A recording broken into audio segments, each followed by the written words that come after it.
സന്തുഷ്ട കുടുംബം എന്ന പ്രസംഗ പരമ്പരയിലെ 10ാമത്തെ സന്ദേശം. കുടുംബത്തിൽ ആശയവിനിമയത്തിനുള്ള സ്ഥാനം വളരെ പ്രധാനപ്പെട്ടതാണ്. അതിനെക്കുറിച്ച് നമുക്ക് ഇന്ന് ചിന്തിക്കാം. കഴിഞ്ഞ ദിവസം കുടുംബത്തിൽ കുടുംബ പ്രാർത്ഥനയ്ക്കുള്ള സ്ഥാനത്തെക്കുറിച്ച് നാം ചിന്തിക്കുകയായിരുന്നു. ഇന്ന് നാം ആശയവിനിമയം എന്ന വിഷയത്തെക്കുറിച്ച് സംസാരിക്കാൻ വേണ്ടി അതിനോട് ബന്ധപ്പെട്ട ചില ചിന്തകൾ നമുക്ക് ഒരുമിച്ച് ധ്യാനിക്കാം. ദൈവവചനത്തിലൂടെ തന്നെ നമുക്ക് പോകാം. നമുക്ക് പ്രാർത്ഥനയോടുകൂടി ആയിരിക്കാം. ഇന്നത്തെ വചനധ്യാനത്തിന് വേണ്ടി നമുക്ക് ദൈവത്തിൽ പ്രാർത്ഥിക്കാം. സ്നേഹവാനായ ദൈവമേ, സ്വർഗസ്ഥ പിതാവേ, ഞങ്ങൾ അവിടുത്തെ മുഖത്തേക്ക് നോക്കുന്നു. ഇങ്ങനെ ഒരു അവസരവും കൂടെ ഞങ്ങൾക്ക് വചനത്തിന്റെ മുമ്പിൽ ഇരിപ്പാൻ കൃപ തന്നതിനായിട്ട് സ്തോത്രം.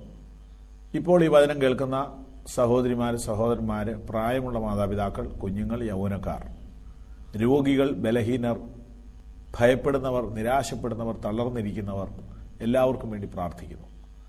കർത്താവേ, അവിടെ നീ ഭൂമിയിൽ വന്നപ്പോൾ ദുഃഖിച്ചിരിക്കുന്നവരെയും ക്ഷീണിച്ചിരിക്കുന്നവരെയും രോഗികളെയും ആശ്വസിപ്പിച്ചത് ഞങ്ങൾ ഓർക്കുന്നു.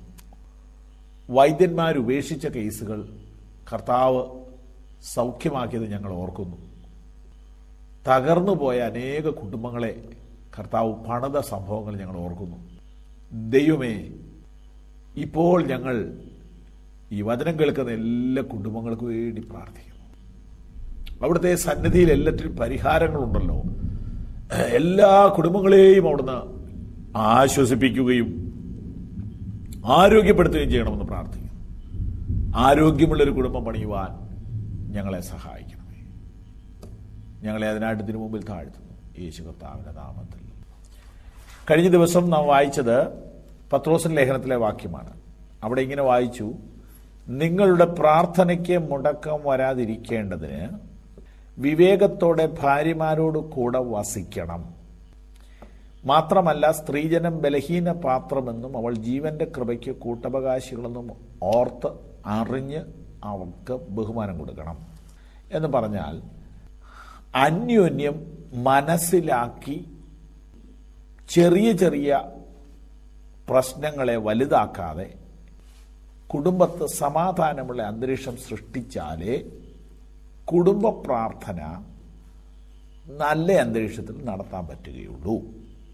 അതായത്, പിണങ്ങിയിരിക്കുന്ന രണ്ട് വ്യക്തികൾ ഒരുമിച്ചിരുന്ന് പ്രാർത്ഥിക്കാൻ പറ്റുമോ? ഒരുമിച്ചിരുന്ന് പ്രാർത്ഥന എല്ലാ ദിവസവും നിർബന്ധമായിരിക്കണം എന്ന് ബൈബിളിൽ പറഞ്ഞിരിക്കുമ്പോൾ അതിൻ്റെ ശരിയായ അർത്ഥം എന്താണ്? മനുഷ്യരാണോ പിണക്കങ്ങളുണ്ടാവും. പക്ഷെ അതിനൊരു പരിധി ബൈബിളിൽ വെച്ചിട്ടുണ്ട്. ആ പരിധി ഞാൻ നിങ്ങളോട് പറയാം. സൂര്യൻ അസ്തമിക്കുവോളം പിണക്കം വെച്ചുകൊണ്ടിരിക്കരുത്.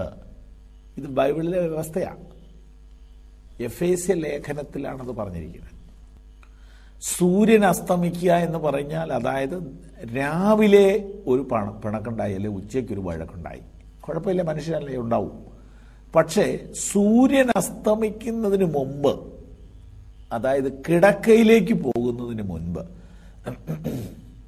ആ പിണക്കം പറഞ്ഞു തീർക്കണം. ഇല്ലെങ്കിൽ ആ പിണക്കം അന്നത്തെ പ്രാർത്ഥനയെ ബാധിക്കും. പിണങ്ങിയിരിക്കുന്ന രണ്ടുപേരെ എങ്ങനെ ഒരുമിച്ചിരുന്ന് പ്രാർത്ഥിക്കുന്നത്? അപ്പൊ ഇത് ദൈവം വെച്ചതിന്റെ അർത്ഥം എന്താ? പിണക്കങ്ങൾ നീണ്ടു പോകരുത്. തമ്മിൽ തമ്മിൽ സംസാരിക്കാവുന്ന, ആശയവിനിമയം ചെയ്യാവുന്ന ഒരു അന്തരീക്ഷമാണ് കുടുംബ പ്രാർത്ഥനയിലൂടെ ദൈവം ഉദ്ദേശിച്ചത്. ഇതിനെക്കുറിച്ച് പറഞ്ഞാൽ പല പല കാര്യങ്ങൾ നമ്മുടെ മനസ്സിലുണ്ട്, നമുക്കിപ്പോൾ ഓർമ്മ വരും. ഇപ്പോൾ ഈ ശബ്ദം കേൾക്കുന്ന സഹോദരി സഹോദരന്മാരുടെ തമ്മിൽ മിണ്ടാത്ത ഭാര്യ ഭർത്താക്കന്മാർ ഇപ്പോൾ ഈ വചനം കേൾക്കുന്നവരുടെ കൂട്ടത്തിലുണ്ടോ? ധാരാളം ആളുകളുണ്ട്. എന്നിട്ട് അമ്മയ്ക്ക് പറയാനുള്ളത് മക്കളോട് പറയും, അപ്പന് പറയാനുള്ളത് മക്കളോട് പറയും. ഇങ്ങനെ ഇവരെ രണ്ടുപേരുടെ ഇടയ്ക്ക് നിന്ന് മക്കളാണ് കഥ പറഞ്ഞുകൊണ്ടിരിക്കുന്നത്. അപ്പോൾ ഇവർ തമ്മിൽ സംസാരമില്ലാത്ത വീടുകൾ. അപ്പോൾ ഈ ആശയവിനിമയത്തിന്റെ പ്രശ്നം ഒരു വലിയ പ്രശ്നമാണ്. ആർക്കും ആരോടും മിണ്ടാൻ നേരെയില്ല. ചെറിയ ചെറിയ ധാരണ പശകൾ അങ്ങ് വലുതാവും. അങ്ങനെ പിണക്കങ്ങൾ വർദ്ധിക്കും. ഇതിന് പരിഹാരം ഉണ്ടാക്കണമെന്നാണ് കർത്താവ് നമ്മോട് സംസാരിക്കുന്നത്. അപ്പോൾ അതിനുവേണ്ടി വെച്ചൊരു വ്യവസ്ഥയാണ് വാസ്തവത്തിൽ ഒരുമിച്ചിരുന്ന് പ്രാർത്ഥിക്കുക. അപ്പം മിണ്ടാതിരിക്കുക എന്ന് പറയുന്നത് വലിയ പ്രശ്നമാണ്. മറ്റൊരു വചനത്തിൽ എഴുതിയിരിക്കുന്നു, കയ്പായിരിക്കരുത്. കയ്പായിരിക്കരുത്. രണ്ട് മനുഷ്യർ തമ്മിൽ ഒരുമിച്ച് ജീവിക്കുന്നതാണല്ലോ കുടുംബം. അവിടെ നിന്നാണല്ലോ മക്കളും ഒക്കെ വരുന്നത്. മനുഷ്യർ രണ്ടുപേരാണോ, രണ്ട് അഭിപ്രായം വരും. അതിൽ ഒരാളുടെ അഭിപ്രായമേ നടക്കുകയുള്ളൂ എന്ന് പറഞ്ഞാൽ നടക്കില്ല. അപ്പം അഭിപ്രായ വ്യത്യാസങ്ങൾ ഉണ്ടെങ്കിൽ അതിൻ്റെ അർത്ഥം രണ്ടുപേർക്കും ജീവനുണ്ടെന്നാണ് അതിൻ്റെ അർത്ഥം. രണ്ടുപേർക്കും ബുദ്ധിയുണ്ടെന്നാണ് അതിൻ്റെ അർത്ഥം. രണ്ടുപേരും അറിവുള്ളവരാണെന്നാണ് അതിൻ്റെ അർത്ഥം. അഭിപ്രായം ഉള്ളിടത്തെ അഭിപ്രായ വ്യത്യാസമുള്ളൂ. അഭിപ്രായ സ്വാതന്ത്ര്യമുണ്ടെങ്കിൽ അഭിപ്രായ വ്യത്യാസം ഉണ്ടാകും. അപ്പോൾ പിണക്കങ്ങൾ ഉണ്ടാകാം. എന്നാൽ അത് വെച്ചുകൊണ്ടിരിക്കാതെ അത് പറഞ്ഞു തീർത്ത് ഒരുമിച്ച് പ്രാർത്ഥിച്ചിട്ടേ കിടക്കയിലേക്ക് പോകാവൂ എന്നാണ് ഈ വചനത്തിലൂടെ അപ്പോസ്തലൻ നമ്മെ പഠിപ്പിക്കുന്നത്. അങ്ങനെ ചെയ്താൽ പല രോഗങ്ങൾക്കും കുറവ് കിട്ടും. പല പ്രശ്നങ്ങളും അതിൽ നിന്ന് പരിഹരിക്കപ്പെടാൻ പറ്റും. ഒരിക്കൽ ഒരു സ്ത്രീ ഭർത്താവിനെതിരെ വിവാഹമോചനത്തിന് വേണ്ടി കേസ് കൊടുത്തു. കോടതിക്ക് ബോധ്യപ്പെട്ടു ഈ സ്ത്രീ പറഞ്ഞത് വളരെ ന്യായമായ കാര്യമാണ്. അതുകൊണ്ട് ഈ സ്ത്രീക്ക് വിവാഹമോചനം അനുവദിക്കാൻ തീരുമാനിച്ചു. എന്താണ് ഈ സ്ത്രീയുടെ പരാതി? ഈ സ്ത്രീയുടെ പരാതി, വിവാഹം കഴിഞ്ഞിട്ട് 12 വർഷമായി ഈ മനുഷ്യൻ എന്നോട് ഒരക്ഷരം വേണ്ടിയിട്ടില്ല. ഈ മനുഷ്യൻ എന്നോട് സംസാരിച്ചിട്ടേ ഇല്ല. അതുകൊണ്ട് ദയവ് ചെയ്ത് എനിക്ക് ബന്ധം ഒഴിവാക്കി തരണമെന്നാണ് കോടതിയോട് ഈ സ്ത്രീ അപേക്ഷിച്ചിരിക്കുന്നത്. കോടതി ഈ സ്ത്രീക്ക് വിവാഹമോചനം കൊടുക്കാൻ തീരുമാനിച്ചു. വിധി പ്രഖ്യാപിക്കാൻ നേരത്ത് ഈ മനുഷ്യൻ പറഞ്ഞു, സാർ പ്ലീസ്, ഞങ്ങൾക്ക് 2 കുഞ്ഞുങ്ങളുണ്ട്, എങ്ങനെയും അഡ്ജസ്റ്റ് ചെയ്ത് ഞങ്ങൾ പൊക്കോളാം, വിവാഹമോചനം അനുവദിക്കരുത് പ്ലീസ്. കോടതി വളരെ ശക്തമായിട്ട് അയാളെ ശാസിച്ചു. 12 വർഷമായി ഒരു സ്ത്രീയോട് സംസാരിക്കാത്ത നിങ്ങളൊരു ഭർത്താവാണോ? നിങ്ങൾക്ക് ഇനി ഇതിൽ സംസാരിക്കാൻ അവകാശമില്ല. ഈ മനുഷ്യൻ പറഞ്ഞു, സാറേ പ്ലീസ്, എനിക്ക് പറയാനുള്ളത് ഒന്ന് കേൾക്കൂ. അയാൾ കാല് പിടിച്ച് പറഞ്ഞപ്പോൾ കോടതി പറഞ്ഞു, ശരി, നിനക്ക് പറയാനുള്ളത് പറഞ്ഞോളൂ. സാറേ, കഴിഞ്ഞ 12 വർഷമായി ഞാൻ സംസാരിക്കാൻ ആഗ്രഹിക്കുന്നുണ്ട്, പക്ഷെ ഇവളൊന്ന് നിർത്തിയിട്ട് തുടങ്ങാമെന്ന് ഓർത്താണ് ഞാൻ ഇത്രയും ദിവസം നിന്നത്. ഒരു പക്ഷേ ഇത് സങ്കല്പമായിരിക്കും ഈ കാര്യം. പക്ഷെ അതിനകത്തൊരു സംഗതി ഉള്ളത്, ചില വീട്ടിൽ ആരെങ്കിലും ഒരാളങ്ങ് വെറുതെ സംസാരിക്കും, അതുകൊണ്ട് മറ്റേ ആൾ സംസാരിക്കാതെ ഇരിക്കും. ഇതല്ല ആശയവിനിമയം. ആശയവിനിമയം എന്ന് പറഞ്ഞാൽ ആരെങ്കിലും ഒരാളിങ്ങനെ പ്രസംഗിച്ചുകൊണ്ടിരിക്കുക എന്നുള്ളതല്ല. വീട്ടിലൊരിക്കലും പ്രസംഗമല്ല വേണ്ടത്, വീട്ടിൽ ആശയവിനിമയമാണ് വേണ്ടത്. അതായത് കേൾക്കണം. ഒരാൾ പറയും മറ്റുള്ളവർ കേൾക്കുകയല്ല, എല്ലാവർക്കും പറയാനും എല്ലാവർക്കും കേൾക്കാനുമുള്ള ഒരു അവസരം വീട്ടിൽ ഇല്ലെങ്കിൽ പിന്നെ കേൾക്കുന്ന ഉദ്യോഗസ്ഥന്മാരുടെ അടുക്ക പോകേണ്ടി വരും. മറ്റുള്ളവരുടെ സങ്കടങ്ങൾ കേൾക്കാൻ വേണ്ടി തുറന്നിരിക്കുന്ന ക്ലിനിക്കുകളാണ് വാസ്തവത്തിൽ മാനസിക ആരോഗ്യ കേന്ദ്രങ്ങൾ എന്ന് പറയുന്നത്. അവിടെ ഇരിക്കുന്ന ഡോക്ടറുടെ ജോലി എന്താ? നിങ്ങൾ പറയുന്നത് മുഴുവൻ കേൾക്കുക. അപ്പൊ കേൾക്കാൻ വീട്ടിൽ ആർക്കും സമയമില്ല. അതുകൊണ്ട് നമ്മുടെ കുടുംബങ്ങളിൽ ആശയവിനിമയത്തിന് അവസരം ഉണ്ടാകണം. ആശയവിനിമയത്തിന് അവസരം ഉണ്ടാകണം. അങ്ങനെ ഉണ്ടാകുന്നില്ലെങ്കിൽ കുടുംബ ബന്ധങ്ങൾ മുറിഞ്ഞു പോകും, ധാരണപ്പശകൾ വർദ്ധിക്കും. ഇത് ഞാൻ ഇതിൽ കൂടുതൽ തുറന്നങ്ങ് പറയാൻ പറ്റുന്നില്ല. പ്രിയപ്പെട്ടവരെ, ഒരുമിച്ചിരുന്ന് വർത്തമാനം പറയാൻ സമയം വേണമെന്നർത്ഥം. ഇന്നത്തെ പുതിയ പുതിയ രോഗങ്ങൾ കണ്ടോ? കുഞ്ഞുങ്ങൾക്ക് സംസാരിക്കാൻ അറിയില്ല. അതുകൊണ്ട് സ്പീച്ച് തെറാപ്പി നടത്തുന്നു. പുതിയൊരു ഫാഷനാണ് ഇതൊക്കെ. എന്താ സംഭവം എന്നറിയാവോ? വീട്ടിൽ ആരും സംസാരിക്കുന്നില്ല.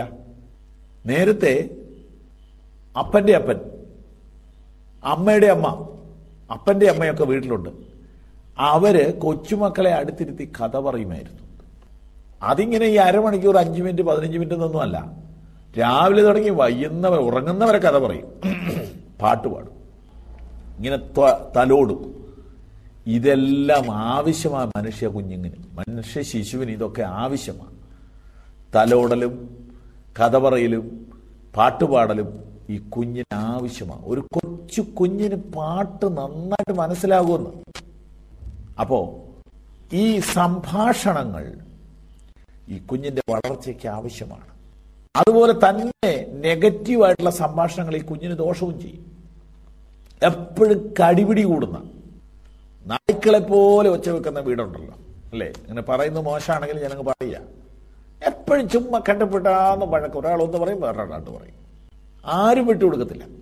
ഭയങ്കരമായിട്ട് എപ്പോഴും വഴക്കടിക്കുക. എന്നാൽ വലിയ കാര്യമൊന്നുമില്ല. ആശയ സംഘടനകളാണ്, നാക്കുകൊണ്ടുള്ള യുദ്ധമാണ് പല വീട്ടിൽ. അതല്ല ആശയവിനിമയം, അത് നെഗറ്റീവ് സംഭാഷണങ്ങളാണ്. ഇത് കണ്ടമാനാകുമ്പോൾ ജനിക്കാനുള്ള കുഞ്ഞിന് പോലും ദോഷം ചെയ്യുമെന്നാണ് പറയുന്നത്. ജനിക്കാനുള്ള കുഞ്ഞിന് പോലും ബൈബിളിൽ ഇതിനൊക്കെ വളരെ വ്യക്തമായ പഠനങ്ങൾ കിടപ്പുണ്ട്. വേദപുസ്തകത്തിൽ ഒരു മനുഷ്യൻ, ഈ ലോകം കണ്ടതിൽ ഏറ്റവും ശക്തനായ ഒരു മനുഷ്യൻ ബൈബിളിലുണ്ട്. അദ്ദേഹത്തിന്റെ പേര് യോഹന്നാൻ എന്നാണ്. അയാളെക്കുറിച്ച് സ്വർഗത്തിൽ നിന്ന് വന്ന ഈശോമിശിഹ പറഞ്ഞിരിക്കുക. യേശുക്രിസ്തു മനുഷ്യനല്ല, ദൈവമല്ലേ? യേശുക്രിസ്തു പറഞ്ഞിരിക്കുകയാണ്, മനുഷ്യകുലത്തിൽ യോഹന്നാനേക്കാൾ വലിയവരാരും ഇല്ല, വരികയില്ല, വന്നിട്ടുമില്ല. നമ്മളൊക്കെ വലുതെന്ന് പറയുന്നത് നെപ്പോളിയൻ, ഹിറ്റ്ലർ എന്നൊക്കെ അറിയപ്പെടുന്നവരുടെ പേരാ പറയുന്നത്. പക്ഷെ ഈ സൃഷ്ടാവായ മിശിഹാ തമ്പുരാൻ പറഞ്ഞിരിക്കുന്നു, യോഹന്നാനേക്കാൾ വലിയവരാരും ഭൂമി വന്നിട്ടില്ല, വരികയില്ലെന്ന്. യേശു മനുഷ്യ ആ ഗ്രൂപ്പിൽ പെടുത്താനൊക്കത്തില്ല. അപ്പം മനുഷ്യകുലത്തിൽ യോഹന്നാൻ വളരെ അസാധാരണ വ്യക്തിത്വമാണ്. പക്ഷേ യോഹന്നാന്റെ ജനനത്തെക്കുറിച്ച് എഴുതിയിരിക്കുന്നത് ബൈബിളിലെ ലൂക്കോസിന്റെ സുവിശേഷം 1-ാം അധ്യായത്തിലാണ്. അവിടെ ആ മനുഷ്യൻ വളരെ വൃദ്ധനായ ശേഷമാണ് അയാളുടെ ഭാര്യ ഗർഭവതിയാകുന്നത്. കാരണം അദ്ദേഹത്തിന് മക്കളുണ്ടാവില്ല എന്ന് ഡോക്ടർ പറഞ്ഞു. അങ്ങനെ അവര് നിരാശയിലും ദുഃഖത്തിലും ഇങ്ങനെ വർഷങ്ങൾ തള്ളിവിട്ട് മക്കളില്ല. പക്ഷെ അദ്ദേഹം പ്രാർത്ഥിക്കുന്ന മനുഷ്യനായിരുന്നു. എല്ലാ വഴികളും അടഞ്ഞിട്ട് അയാൾ പ്രാർത്ഥിക്കുമായിരുന്നു.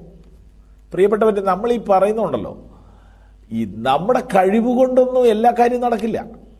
വളരെ ചുരുക്കം ചില കാര്യങ്ങളൊക്കെ നിങ്ങൾക്ക് സാധിക്കും. പക്ഷെ നിങ്ങൾക്ക് സാധിക്കാത്ത കാര്യങ്ങളുടെ ഒരു ലിസ്റ്റ് ഞാൻ തരാം. നിങ്ങൾക്കൊരു കുഞ്ഞ്, നിങ്ങളുടെ ബ്ലഡിൽ നിന്നൊരു കുഞ്ഞ് വേണം. നിങ്ങൾക്ക് സാധിക്കില്ലെന്ന്, ദൈവം തന്നാലേ സാധിക്കുള്ളൂ. അതെ, സക്കറിയാവിനും എലിസബത്തിനും മക്കളില്ല. പക്ഷെ അവർ ഒരുപാട് കരഞ്ഞ് പ്രാർത്ഥിച്ചു. എനിക്ക് തോന്നുന്നു ഒരു 50 കൊല്ലം പ്രാർത്ഥിച്ചു കാണും. അങ്ങനെ അവർക്കൊരു കുഞ്ഞിനെ ജനിച്ചു. പക്ഷെ ആ കുഞ്ഞ് ഈ അമ്മയുടെ ഗർഭത്തിൽ ഉരുവായ സമയത്ത് ആ വീട്ടിലെ അന്തരീക്ഷം ദൈവം മാറ്റിയിട്ടുണ്ട്. നിങ്ങൾക്ക് ബൈബിൾ വായിക്കാൻ സമയമുണ്ടെങ്കിൽ, ഈ അല്പസമയത്തെ പ്രഭാഷണത്തിൽ അതെല്ലാം വായിപ്പിക്കാൻ ഒക്കാത്തതുകൊണ്ട് ഞാൻ പറയുന്നില്ല. ദൈവം ആ വീട്ടിലെ അന്തരീക്ഷം മാറ്റി, അവിടുത്തെ സംഭാഷണ രീതിക്ക് മാറ്റം വരുത്തി കളഞ്ഞു. അവിശ്വാസത്തിന്റെ വാക്കുകൾ പറയുന്ന ഒരാൾ ആ വീട്ടിലുണ്ടായിരുന്നു. ആ ആളോട് ദൈവം പറഞ്ഞു, നീ ഇനി മിണ്ടിപ്പോരെന്ന് പറയല്ല, മിണ്ടാൻ മേലാതെ ആക്കി ദൈവം. അപ്പൊ അവിശ്വാസത്തിന്റെ വാക്കുകൾ എന്ന് ബൈബിളിൽ പറഞ്ഞാൽ, മനഃശാസ്ത്രജ്ഞന്റെ ഭാഷയിൽ പറഞ്ഞാൽ, നെഗറ്റീവായിട്ട് സംസാരിക്കുന്ന ആളുകളെ ദൈവം സ്റ്റേ ചെയ്തു. നെഗറ്റീവായിട്ട് സംസാരിക്കുന്ന ആളെ ദൈവം വീട്ടിൽ അയാളുടെ സൗണ്ട് അടച്ചു കളഞ്ഞു.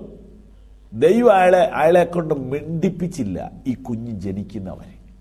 അപ്പോ എന്താ നെഗറ്റീവായിട്ട് സംസാരിക്കുക എന്ന് പറഞ്ഞാൽ, നമ്മുടെ വീടുകളിലൊക്കെ ഈ ശപിക്കുന്ന ആളുകളുണ്ടോ? ഇഷ്ടംപോലെ ഉണ്ട്. ഇപ്പൊ ഒരു ഇച്ചിരി വ്യത്യാസം വരുത്തിയിട്ടുണ്ടെന്നേ ഉള്ളൂ, എന്നാലും ശപിക്കുന്നവരുണ്ട്. ഗുണം വരില്ല എന്നിങ്ങനെ പറയുന്ന ചില പ്രായമുള്ള ആളുകളുണ്ട്. നമ്മൾ അതിന്റെ വെയിറ്റ് മനസ്സിലാക്കുന്നുണ്ടോ? അതൊക്കെ ഭയങ്കര ദോഷം കുഞ്ഞുങ്ങൾക്ക് ചെയ്യുമെന്നാണ് പറയുന്നത്. അതുപോലെ ഒന്നും നടക്കുകയില്ല, ഒന്നും ഗുണം വരികയില്ല, ഒന്നും ശരിയാവാൻ പോണില്ല, അല്ലെങ്കിൽ ശരിയാവില്ല, ഇതൊന്നും നന്നാവില്ല, ഇതെല്ലാം പോക്കാണ്, ഇതെല്ലാം മുടിഞ്ഞു, ഇങ്ങനെ പറയുന്ന ചില വീടുകളുണ്ട്.